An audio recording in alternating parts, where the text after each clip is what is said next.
Hi అండి. అబ్బా! ఒక వారం రోజులు పట్టించుకోపోతే మా చెట్లలో గడ్డయితే మామూలుగా లేదండి.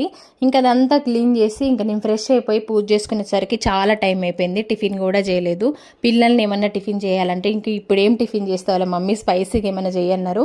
ఇంకా టమాటా రైస్ అయితే చేస్తున్నా నేనైతే. టమాటా, పచ్చిమిర్చి, ఆనియను, ఇంకా బగారా సామాను. బగారా సామాను అంటే బగారా ఆకు, బండ పువ్వు, లవంగం ఇంతేనండి. ఎక్కువైతే ఏమెయ్యను. అందులో కొంచెం జీరా కూడా వేసేసిన. ఇంకా గిన్నె పెట్టుకొని అందులో కొంచెం నెయ్యి యాడ్ చేసుకొని దాంట్లో ఇంక ఇప్పుడు బగారా సామాను వేసేసుకొని కరివేపాకు, పుదీనా కూడా తాలింపులోనే వేసిన, పచ్చిమిర్చి, ఉల్లిపాయ వేసి ఇవి కొంచెం ఫ్రై అయిన తర్వాత ఇంకా ఇందులో కొంచెం పసుపు కూడా వేసేస్తున్నా. పసుపు వేసి కొంచెం ఈ మగ్గిన తర్వాత ఇందులో కట్ చేసి పెట్టుకున్న టమాటా ముక్కలు కూడా వేస్తున్నా. టమాటా ముక్కలు అనేవి మనం పేస్ట్ చేసి వేసుకున్నా కూడా ఇంకా బాగుంటుంది. నేనైతే టమాటా ముక్కలే వేసేసిన. ఇంక ఇవన్నీ కొంచెం ఉప్పేసి ఇంకా మంచిగా మూత పెట్టేసుకుంటే మగ్గిపోతాయి అనమాట. ఇవి మగ్గిన తర్వాత ఇందులోనే కొంచెం అల్లం వెల్లుల్లి పేస్ట్, ఇక అల్లం వెల్లుల్లి పేస్ట్ కూడా వేసి కొంచెం సేపు మగ్గిన తర్వాత కారం కూడా వేసిన. కారము ఇంకా నేను ఇంట్లోనే తయారు చేసుకున్న బిర్యానీ మసాలా అనమాట.